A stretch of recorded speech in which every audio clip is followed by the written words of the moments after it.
안녕하세요, 루시파크 루시예요. 저 원래 얼굴 중앙에 엄청 오래된 색소 침착이 하나 있었거든요. 어렸을 때부터 여기에 여드름이 났다가 없어졌다가 났다가 없어졌다가 계속 반복했던 부분이라서 당연히 그냥 여드름 색소 침착이겠거니 하고 살고 있었어요. 비타민C랑 레티놀이랑 이런 걸로 잘 관리를 하다 보면 좀 연해진 것 같기도 하고 또다시 진해지기도 하고, 그러다가 이쪽에 있던 게 거의 대칭적으로 이쪽에 또 생긴 거예요. 거의 비슷한 크기로. 이쪽에도 여드름이 난 적이 있었나? 이러면서 그냥 대수롭지 않게 생각했고 그냥 컨실러로 가리고 다니면서 크게 신경 쓰지 않았어요. 근데 제가 스킨케어 하는 장면들을 많이 찍잖아요, 평소에. 생얼로 그날도 이렇게 스킨케어 하는 장면을 찍고 있었는데 이 양쪽에 있는 색소 침착이 너무 진해 보이는 거예요. 그래서 그 다음날 바로 피부과에 갔어요. 저 여기에 오래된 색소가 있는데 이거 빼주실 수 있나요? 물어봤더니 아, 이거 흑자네요 이러는 거예요. 저는 아예 흑자라고는 생각을 해본 적도 없었거든요. 왜냐면 여드름이 계속 났던 부위이기 때문에. 근데 이거 치료는 할 수 있는데 당장은 좀 불편하실 거예요 하셔가지고, 그때 당시에 촬영할 것도 좀 많고 스케줄이 좀 많았어서 아, 그럼 이거 다 끝나고 시간 있을 때 해야겠다 싶어서 그냥 그날은 집에 왔어요.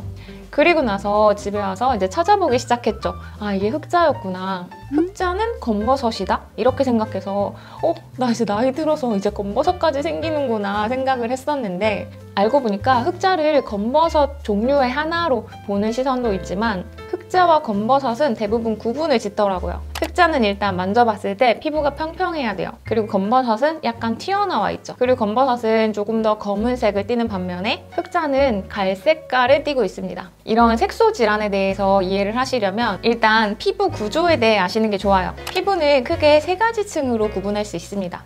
표피층, 진피층, 지방층. 그 중에서 이제 표피층은 5가지로 또 분류가 되는데 각질층, 투명층, 과립층, 유급층, 기저층. 이 중에서 각질층이 가장 피부 표피의 바깥쪽이고 기저층이 가장 안쪽이라고 생각하시면 돼요. 여기서 이제 멜라닌 세포가 위치한 곳은 기저층이고요. 과잉 분비된 멜라닌은 이 기저층 시작으로 유급층, 과립층에까지 물들이게 되는데요. 이러다 보면 이제 결국에는 바깥에서 육안으로 보기에도 색소 침착이 생겼구나 티가 나게 되는 거죠. 이렇게 멜라닌 세포가 시작된 곳은 기저층이긴 하지만 다른 층에까지 이렇게 물들이고 있잖아요. 그래서 레이저를 조사할 때 조사하는 시간도 중요하지만 레이저 조사하는 깊이나 이런 것들이 많이 관여를 하기 때문에 숙련된 의사의 치료를 받는 것을 권해드립니다. 색소 질환 중에서도 주근깨처럼 기저층에 딱 몰려있는 이런 색소들은 치료가 정말 쉽대요. 근데 이것도 주근깨만 있을 때의 얘기고요. 보통은 주근깨, 기미, 흑자 이런 것들이 다 혼재해 있기 때문에 이 치료가 한 번에 끝나기는 굉장히 어렵다고 합니다. 근데 제가 알아보니까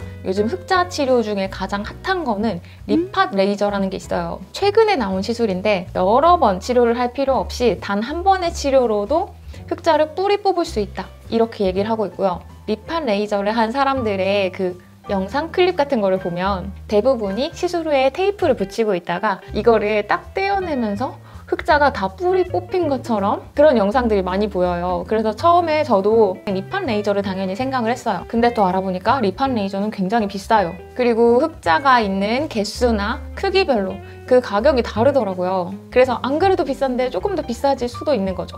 그리고 일단 리팟 레이저가 워낙 최근에 나온 시술이다 보니까 그 기계를 가지고 있는 피부과가 많지 않아요. 그래서 제가 처음에 갔던 그 피부과에는 그 기계가 있지 않았어요. 그럼 여기는 흑자를 뭘로 치료하냐 물어봤더니 클라리티 레이저라는 걸 쓰신다고 하더라고요. 흑자 치료를 할 때 클라리티 레이저를 쓰는 곳도 있고 피코토닌 같은 레이저를 쓰는 곳도 있고 리팟 레이저 이런 걸 쓰는 곳도 있어요. 피부과마다 사용하는 기계가 다르기 때문에 그 피부과에서 어떤 기계를 보유하고 있는지를 먼저 알아보시는 것도 좋은 방법일 것 같아요. 클라리티 레이저는 흑자 치료뿐만 아니라 기미, 주근깨, 혈관이나 홍조 레이저로도 사용하고 그리고 제모하는 모드도 있대요. 이렇게 여러 가지의 기능이 있는 기계이고 그 중에서 저는 이제 색소 레이저 모드로 레이저를 받은 거겠죠. 제가 클라리티 레이저를 받은 곳의 가격은 3회에 30만 원대였고 지금 2회까지 시술을 마친 상태인데 너무 만족스러워서 이렇게 영상을 찍고 있는 거거든요. 처음 받았을 때는 좀 깜짝 놀랐어요. 일단 마취를 안 하더라고요. 아픈 게 너무 무서운 분들은 마취 크림을 요청하면 발라주시지만 대부분이 마취 안 하고도 한다 라고 말씀하시길래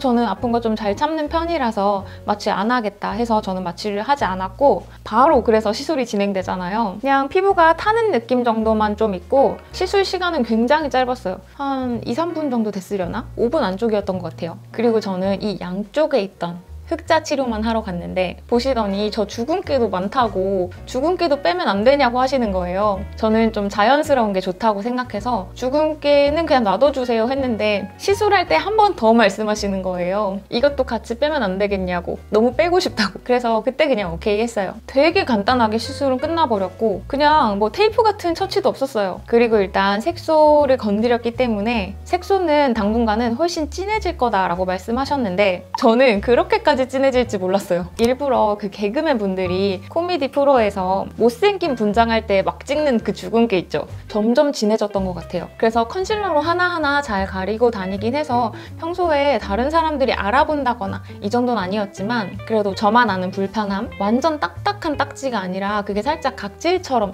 앉기 시작했고 한 5일차에서 7일차 정도 되니까 이제 세안할 때 조금씩 불어서 떨어지기 시작하더라고요. 그때부터 진짜 좀 놀라웠어요. 단 한 번의 시술로도 효과가 굉장히 좋은 거예요. 이렇게 간단하게 치료가 될 줄 알았다면 그냥 어렸을 때 할 걸. 저 이거 거의 10년도 넘었거든요. 가격이 다른 레이저처럼 막 비싸지도 않고 되게 합리적인 가격대에 시술 시간도 빠르고 당장 며칠 동안 좀 진해져서 불편한 것도 있지만 그래도 이 정도의 노력으로 깨끗한 피부를 가질 수 있다면 저는 정말 추천을 하고 싶어서 이 영상을 찍게 됐고요. 지금 2회차까지 받은 상태고 이제 내일 모레 3회차 하러 가는데, 근데 이게 방심하면 안 되는 게 자외선에 의해서 생기는 거기 때문에 저는 원래 몸에 멜라닌 색소 자체가 많고 자외선에 의해 멜라닌 세포가 잘 활성화되고 그런 피부란 걸 너무 잘 알고 있기 때문에 자외선 차단제를 정말 예전보다 훨씬 더 잘 발라야 된다는 거. 여러분도 만약에 시술을 하게 된다면